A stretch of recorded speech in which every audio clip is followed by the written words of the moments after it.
and we'll proceed directly to asking questions. Ms Pearson, I'll start and with you.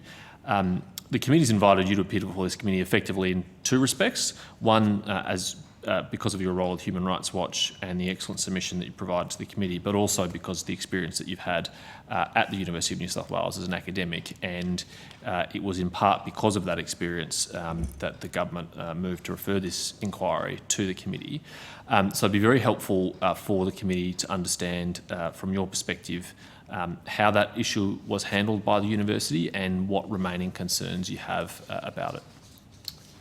Sure, I'm very happy to start there, and I guess, I'm very happy to talk about the UNSW incident, but also to talk separately, more broadly, about Human Rights Watch's work on this area, because this is an area where we've been doing work, since 2015, and we do have ongoing research on this area. But with regard to UNSW, so I am also, in addition to my work at Human Rights Watch, I'm an adjunct lecturer in law at UNSW. Last July, I was contacted by UNSW's media team for an interview on Hong Kong. I gave my views about Hong Kong's national security law and why it fails to meet international standards. I also talked about the need for a UN special envoy on Hong Kong, which is a recommendation that was made, indeed, I think, by one of the senators on this committee, Senator Fawcett, in a letter to the UN Secretary General. I didn't think that my remarks were particularly controversial. The university posted the article on a Friday afternoon. By Saturday morning, I started to get text messages saying that the article had been removed. And then when I tried to access the article myself, I saw that I couldn't access it anymore. So subsequently, I believe 2 tweets that referred to my comments about Hong Kong were deleted from UNSW's account. The article then reappeared on the university website, but in a less prominent position on the law page as opposed to on the general UNSW media page. Subsequent to that, this all happened largely because there was, a huge backlash from pro-CCP students and others basically flooding UNSW's media accounts. And I think it probably took the university by surprise, off guard. They didn't know what was going on, so they reacted. But it continued to escalate. And the Global Times, which is the pro-CCP mouthpiece in English, wrote an article about it and repeated some of the claims by the Chinese students that were calling for me to be sacked from the university, for the students to boycott the university as a result. To be perfectly honest, I was a bit disappointed with UNSW's response. I felt like initially they just tried to distance themselves from my views by saying those are the views of an academic, not the views of the university. Subsequently, after I wrote an op-ed about it in the Sydney Morning Herald, the Vice-Chancellor did reaffirm the university's commitment to free speech and apologised for how the incident was handled. And I really appreciated that apology. However, I subsequently wrote to the Vice-Chancellor because I was a bit disappointed that, there was no reference to China and the specifics of this incident, and that initial apology, initially it only went to staff. It did not go to students, and subsequently emerged that actually a very different type of apology was sent in Chinese by a Deputy Vice-Chancellor to the Chinese recruitment agencies. So, that, I guess, in a nutshell, is what occurred. Yes, and thank you for mentioning the different responses from different parts of the university to the incident, because I was going to follow up and ask about that. It appears in addition to the apology provided to you for what happened, an apology was provided to Chinese students for what happened. Why should an Australian university apologise to any of its students for something an academic has said? Well, I think that's a very good question. I mean, I think one of the things that made me a bit disappointed was I felt that, if this kind of incident happened at UNSW, I thought, well, at least the one thing that'll come out of it is that this will be a good moment to lay down, what academic freedom means. And it means, yes, you're free to disagree with your lecturer about Hong Kong or Xinjiang or Tibet, but you're not free to demand that that person loses their job over this or to... And I think that's where there was a real failure to follow up, and there were very different messages being sent in Chinese to one cohort and in English to the staff. Well, that appears to be a pretty cynical way of handling the issue to the university, to communicate different messages in different languages, perhaps on the assumption that it wouldn't be noticed, or it would be kind of noticed in a different way by different audiences. Having been through this experience, how confident are you that it would never happen again to an academic at your university or at other Australian universities? Well, I mean, I think this is certainly not a problem that is unique to UNSW. I mean, similar sorts of problems we have documented at, many university campuses across Australia. And, I don't see any clear sign that this wouldn't happen again, because there's been no sort of clear message, and there's been no repercussions for the people also who, led that social media campaign. And, that was one area where I hoped that there would be some kind of follow-up, some kind of investigation into the campaign of online harassment and intimidation. And I'm not really talking about myself here, because a lot of it was really directed at the university, but also at other students who actually also voiced, support for Hong Kong's democracy, and then themselves were threatened with being reported to the embassy. And I will come to that more broadly on your submission and the work that you and Ms McNeil have been doing in that respect. But just a little bit further on this question, what do you think it is that's driving universities to be so sensitive to this criticism and to respond in such a way that really appears to violate their own values of academic freedom and free speech? What is driving this? Well, I mean, education is Australia's fourth largest export. It's, there is a huge reliance now on international students for revenue from these, for these universities. And, most of those students, a lot of them come from China. I think something like a quarter of all international students in higher education are Chinese. And so, I think that, in part is driving this. You have Chinese government entities wanting to cooperate and, offering to sort of throw money around to universities for research partnerships and fellowships and new centres and institutions. And I think because universities have been, so strapped for cash, they have wanted to take advantage of these opportunities. They also, are accepting large numbers of students from China, and that's not, a bad thing. It's great that we're accepting lots of international students, but we really want those students to have the same protections that Australian students also have.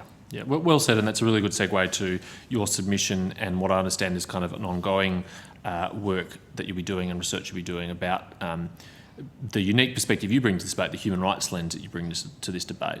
So tell us about what your human rights concerns are, and particularly on behalf of students on campus and the experience that they have.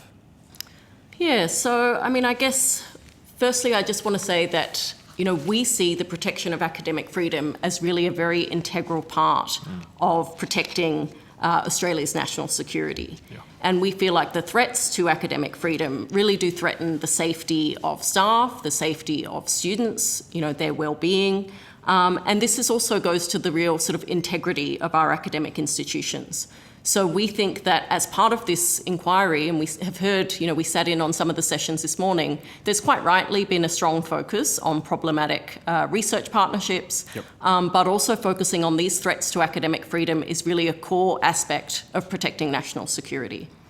And I think, one other thing I've noticed today, that there has been, a reluctance from some of our government departments and also a reluctance from some of our universities to use the C word.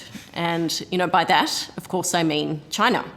And I don't think, for us, we're not going to beat around the bush here. It is one government that, is behaving in this way and that is orchestrating a lot of these threats and intimidation faced by students from China.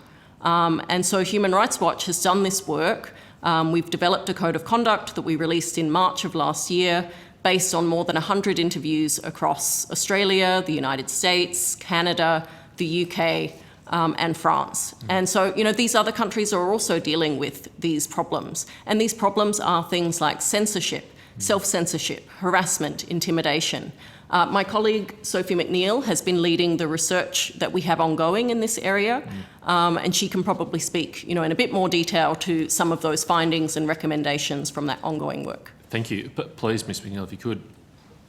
Sure. So Since what happened to my colleague Ms. Pearson last year, we began a project because we wanted to find out how many instances like this are still occurring. There was a peak in 2019 at the height of pro-Hong Kong democracy protests in Australia, where we saw some confrontations on campus, and we wanted to know, was this a one-off, or how many more instances are there happening like this? And we've done more than 50 interviews speaking to students from Hong Kong, mainland China, and academics of China, and who teach PRC students and Hong Kong students.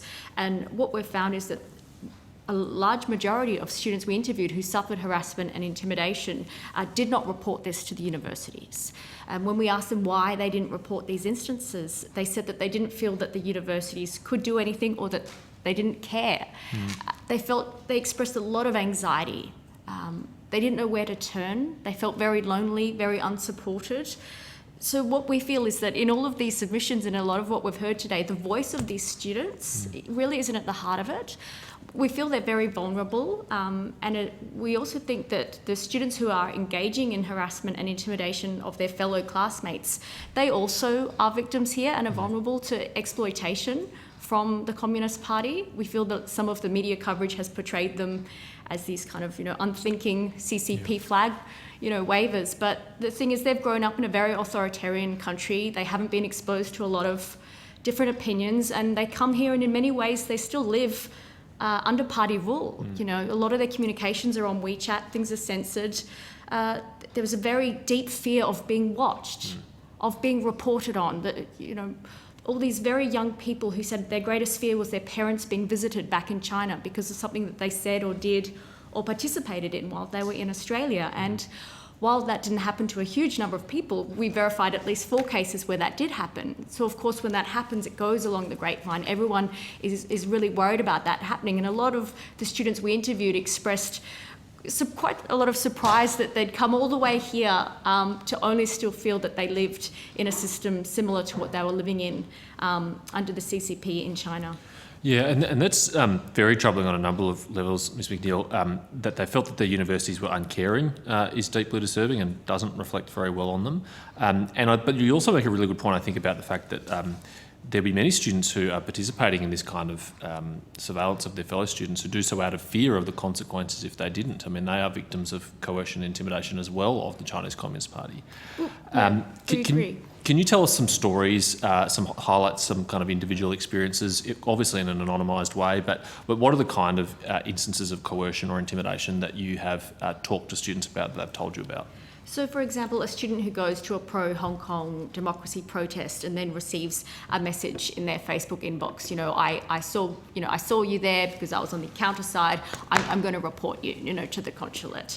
A student who's sitting in a Zoom class, because of COVID, and has a Hong Kong independence flag behind them, and someone slides into their DMs, I saw that flag, I'm going to report you. An academic at a university in Victoria just a few months ago who heard of a student who was harassed by a fellow classmate because he said he was from Taiwan, and the classmate said, well, no, Taiwan's not a country. And that message was accidentally sent to the whole class, not just the individual.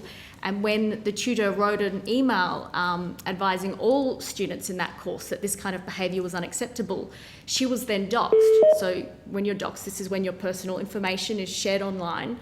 So her name, her email, her phone number, went out on WeChat, and she had colleagues in China contact her and tell her that they'd seen what had happened, what was going around on the internet, and her personal details had to be removed from the university website as a result of this. So there's a whole range of experiences, but the deep feeling there is fear. What I think is surprising out of our research is the level of self-censorship. These instances of harassment and intimidation we've seen a bit in the news, but what we haven't really heard about is how there are so many students who come here and they say, I never speak out in class. I don't say anything. I can't talk. I can't freely express myself. And a lot of them mention how they felt like this began right from when they were first kind of recruited to go to the particular Australian university that they chose. So back in China, you are invited to join a WeChat group, with the agent who helps you organise your travel and your university and all of this. And so you are part of this WeChat group with all the other fellow PRC students who might be doing the same the same course at that particular Australian university. So that feeling of being watched beginning at that stage, and then it constantly being used, And one thing that came out of the research was this isn't just happening in the humanities, when politics is discussed, or history, or China studies. The doxing of the academic that happened during an engineering class. So, there are students who are commerce students, but if they say something about Hong Kong in their WeChat while they're here in China, they can still be doxed or threatened with being reported on. We also interviewed more than 25 academics who talked about how much they struggle to just talk about China these days in universities. That fear of being recorded by their students, doxed if they say something controversial about Hong Kong or Xinjiang, and that could risk perhaps family back home in China if they're of Chinese background, or it could endanger their ability to travel to China for the future, and people who've spent their whole lives devoted to studying this country and learning the language. So that's just some of the trends that we've picked up. Yeah, I can say from experience, it's not a ill-placed fear. The Chinese government does ban people from travelling to China if they are critical of the Chinese Communist Party. It's particularly unfortunate to hear that these students feel that coming to Australia and studying in Australia hasn't achieved what they thought it would for them, that they might as well just be studying back home in China. I mean, there's presumably one of the reasons why they choose to come here is that they hope to have a different experience to what they could have had back in China. So that is very sad. What can we as a committee do? What can the government usefully do to assist here? And separately, what can universities do to assist? So I think we heard this morning a lot about how Australia has been leading in some of these areas of research partnerships and perhaps picking up on concerns around 1,000 Talents program. But what we've found is that other countries in this area of, upholding academic freedom and trying to safeguard the well-being and safety of students and scholars of and from China, that we are being left behind here in Australia. We've seen efforts in the United Kingdom and the US where universities have publicly spoken about these issues, particularly after the passing of the national security legislation in Hong Kong. So their fears about how to protect their Hong Kong students or Chinese-speaking students, and they have done things like allow students to submit essays anonymously. They have tried to reduce the number of class discussions. When things are sensitive, they try and have one-on-one sessions. So these are things that are being done at Harvard, at Princeton. There are efforts by academics to develop a code of conduct around how to teach China in the US as well. So we have some recommendations that we think would work well here in Australia. One thing we really want to see is a sector-wide approach, because we know that universities have been concerned about being perceived to be standing up to China, and so we haven't seen them speak out strongly when these incidents happen. So we feel that if the sector responded and developed standard procedures for how universities respond when these cases come up, that would be much better, and then universities wouldn't be so fearful of being picked off or punished by my education agents if they're seen to stand up on some of these issues and push back. Well said. Ms. Pearson, did you want to add something there? Yeah, please. Also, just to sort of add in on the government side, I think important work has been done by the Foreign Interference Task Force, particularly focusing on the problematic research partnerships angle, but less attention has been paid to issues around censorship, academic freedom, and so we would certainly encourage that group to closely look at these issues and perhaps to consider, or I don't know if it's Department of Home Affairs or the Foreign Interference Task Force, but to compile an annual report that documents the number of these incidents, how they've been handled by individual universities, because we feel like that data is really missing. Yeah, thank you. Okay.